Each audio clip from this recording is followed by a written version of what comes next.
Winter Storm Goliath, as it's been called, has been blamed for thousands of deaths among dairy cattle and feedlot cattle and cow-calf and stocker operations in the Southern Plains, really at the end of the year, rolling over into this year.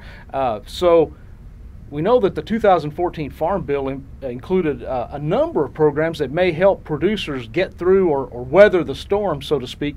So it's great to have Judith Canales with us today, who's our State Executive Director of our FSA. And so with that, let's talk a little bit about the types of programs that are available through USDA FSA to help farmers and ranchers. Thank you, David, and thank you for this opportunity to visit with the audience about what the Agricultural Act of 2014 has designated for the United States Department of Agriculture and specifically the Farm Service Agency.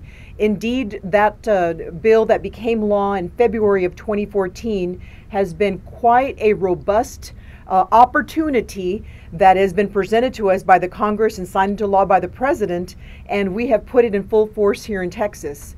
Previously, with the Agricultural Act of 2014, the disaster programs were made permanent. And so that therefore, we're at a very busy time. Before that, we were, or previously when the bill became law, we were in a drought situation here in Texas. And as of actually this date, now in January 2016, we actually don't have counties in any drought. Things have changed, but certainly the programs have, because of the fact that they were made permanent, now give us a great opportunity to be able to address whatever disaster need that a producer may be experiencing. And certainly with the fact of Winter Storm Goliath occurring the last few days of December and right into January of 2016, now we are seeing and have had many opportunities to talk to producers as well as the industry groups, the organizations that represent the different industries in the Panhandle region of Texas, and actually many of them, of course, are engaged in eastern New Mexico. It's kind of an eastern New Mexico, far west Texas incident and event. And so what has happened is that these organizations have Texas Cattle Feeders Association, Texas and Southwest Cattle Raisers Association, Texas Association of Dairymen. They all have been asking and have been encouraging certainly their members to look at the Farm Service Agency for relief, working with you, Texas A&M AgriLife Extension, and working locally with our network of the Farm Service Agency, which covers, of course, our 254 counties here in Texas with an office network of 173 offices. So we've got offices in that region that have been very busy doing the legwork and the groundwork of assessment, looking at what that actual storm report is about and to determine what the losses are. We are now in the midst of promoting some very important programs that were authorized with the Farm Bill.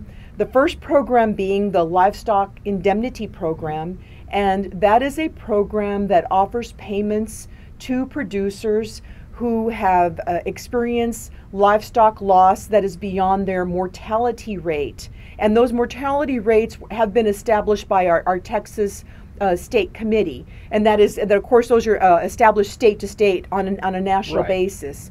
So that was established months ago, and so that therefore these payments would be available to that individual producer. Well, now what are the steps to be taken? That producer needs to first of all, if they believe that they have experienced some loss, they should contact their local Farm Service Agency office immediately. And in doing so, to alert our office about the fact that they have experienced loss. Now, what must then occur is they've got to establish what type of loss.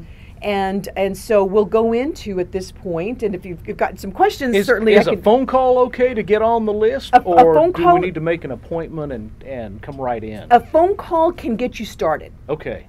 But absolutely, they will have to make an appointment, because that means that person, that producer, would then come in prepared to provide the Farm Service Agency with various documentation. That's an excellent point. I was going to ask, what's the documentation does a producer have to document or to prove those losses, or somewhere establish what their losses were? What can they use? Absolutely. Well, the application requires that proof. And so that therefore, when that producer makes that appointment, comes in, should be prepared. And these are a variety of items. They could have a video of what was lost. I mean, obviously they're able to find the animals and take a video, pictures. And then certainly the documents that showed proof of purchase of the animals to begin with.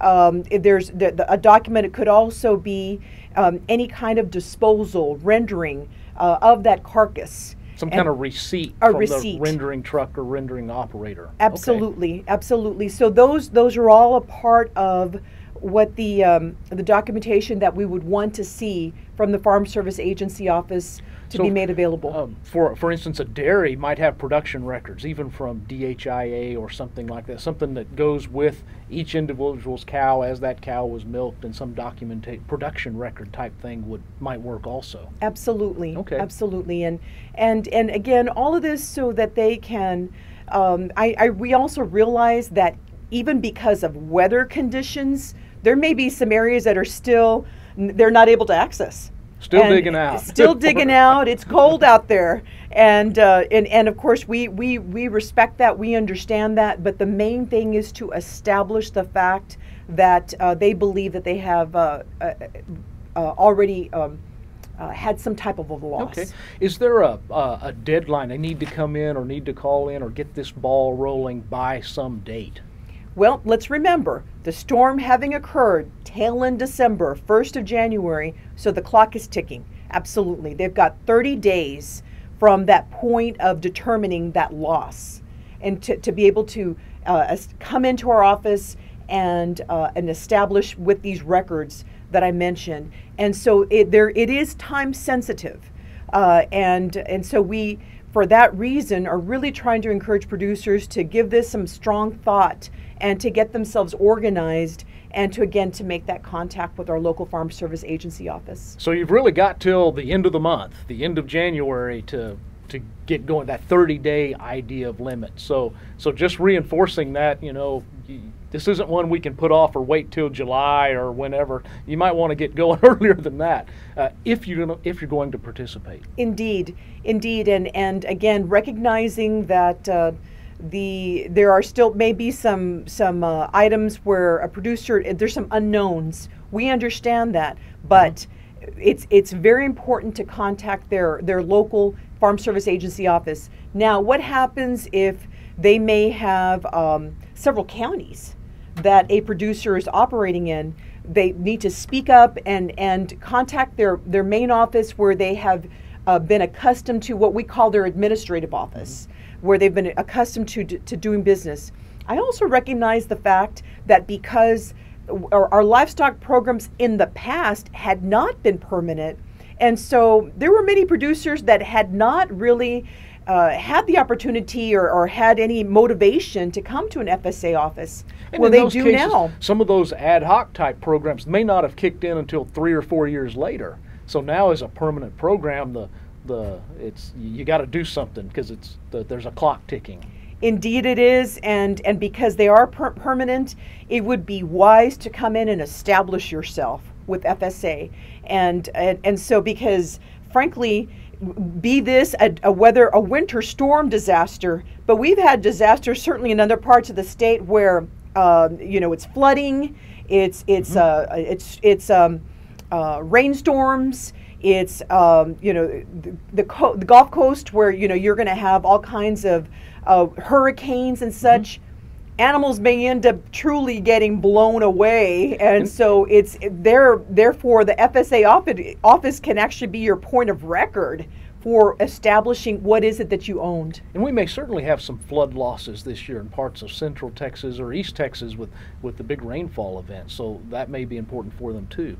I'm glad you bring that up. That's great. Are there some other programs. We've talked about LIP. Are there some others we might want to mention here just to get on people's radar screen? Indeed, there is. There is another program called the Emergency Assistance for Livestock, actually honeybees and farm-raised fish, ELAP. We're rolling it all together. But even in the Panhandle region, there could even actually be some effect regarding the honeybees. So I don't discount that. And the ELAP program, again, also authorized with the Farm Bill of 2014, and this provides for emergency relief for losses due to feed or water shortages. And of course, because of the adverse weather conditions, you may be able to compensate here for loss of feed for the livestock. And so this is another program that again corresponds with the same notion of providing that documentation to be able to state, this is what my operation experienced. These are the dates. This is the loss, and to again also prove through that a third party perhaps, and to be able to show that and indicate that there was indeed a loss. This program geared towards that animal feed would be something that would be another opportunity for producers who have experienced loss overall for that livestock and for all the support that they need as far as for the animals. You know, I think most of the media reports have focused on dairy more than probably anything else, but the storm hit where we may also have some sheep and goat ranchers, producers out there also, and I think it's worth remembering that they're eligible also for these things. So it's not just some of the things that have been in the media, maybe more. Absolutely. Livestock is very broad. Dairy cattle, stocker cattle, sheep and goats. In fact, as I had mentioned earlier, we're getting our reports county to county in the Panhandle region, and it varies from thousands to double digits. Mm-hmm. So every county has a different scenario, and we recognize that, and so therefore that's why it's so important that that individual producer go to their county, to their local county office. In the Panhandle region, we have still many offices that serve an individual county, but there may be a county office that serves several counties. Mm-hmm. And so I've got to point that out, for that producer, because again, don't hesitate and don't forget to speak about all the counties that you have operation in, and that you have production in, and that you utilize. Well, that's a great point, because you may be in multiple counties, which is pretty common for a lot of our more extensive livestock producers. They may very well be in multiple counties, and so that's a good point to remember. I'm glad you bring that up. Absolutely. I think a lot of our audience are going to be familiar with farm programs, and particularly some of the issues of payment limits and things like that, so it gets at eligibility. So do these type of programs face the same payment limit or AGI limitations of our other farm programs? They do. The payment limit at $125,000, and so this is also not a program that is 100% recompensation. I mean, it is a percentage, but there is a $125,000 payment limit, and then in regards to the AGI, which is the average income, adjusted gross income. Adjusted gross income. Thank right? you, David.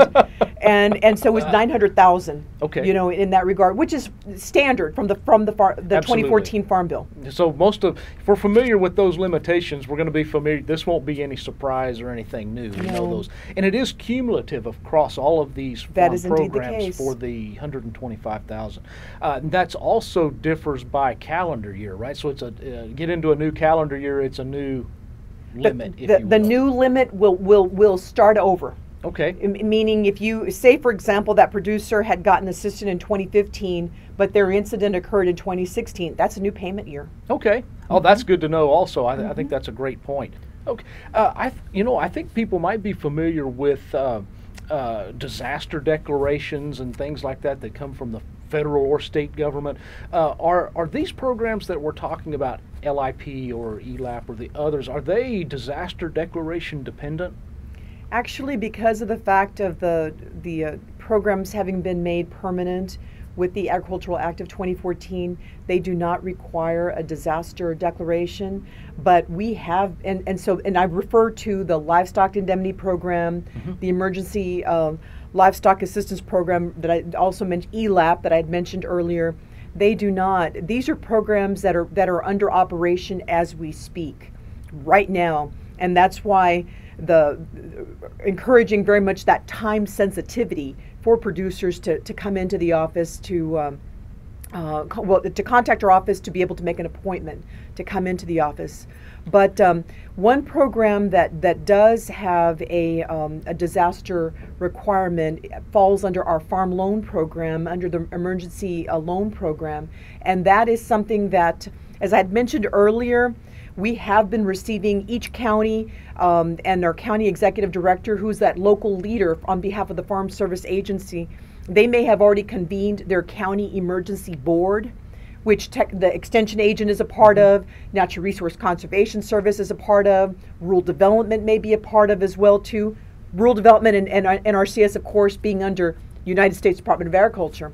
And so that's a wise convening of local leadership that is geared towards agriculture, and also recognizing that NRCS and rural development also may have some programs that producers should take a look at, because certainly we work on FSA hand in hand with NRCS, Natural Resource Conservation Service, in our local assessments and such. Rural development, of course, has community assets, community funding that can be actually very beneficial to that rural customer. So it all right now is pertinent. And actually, rural development doesn't require a disaster declaration at all either, for that matter. But back to the question, I know that in years past, producers may recall that there was a need for that trigger, so to speak, of a disaster declaration. It's not needed now. We are working, though, to actually get it documented, and so our local offices are seeking a disaster declaration because they want to be able to bring it up to the attention of our state office. We've also been working collaboratively with the governor's office for the state of Texas, Texas Department of Agriculture, Texas Animal Health Commission. All have been a part of regular communication, the division also of emergency management with the state of Texas. We've all been working and communicating cooperatively just to make sure we're all on the same page. So I've actually also asked for a state emergency board meeting, of which I actually convene on behalf of FSA, because it'll be geared towards a discussion of agriculture, and so we're going to be doing that as well. So a producer won't have to have any piece of paper that he pulled online that says, hey, remember, we had a disaster, so here's part of my documentation. That stuff's all taken care of. It'll be taken care of for them, and that's, I realize I'm giving you some background. No, that's good. But that's because good. So that I want our folks to know that we are working together here in Texas, and it's really about just to make sure that we're in communication, that we're not missing something, and certainly for some of the agencies, our partners that don't work in agriculture on a regular basis, they're asking us. They're asking U.S. Department of Agriculture, they're asking Texas A&M AgriLife Extension for that guidance and for that input, and this is when it's important for us to all kick in and work together. I know I've been on some of those conference calls with assorted agencies and the governor's office and just across everybody, trying to figure out how do we make sure we get the help to people that they need when we have these big storm events, these really unique events, really. Is there anything else that somebody ought to know that we haven't covered? Well, I want to stress one more time the point of time sensitivity.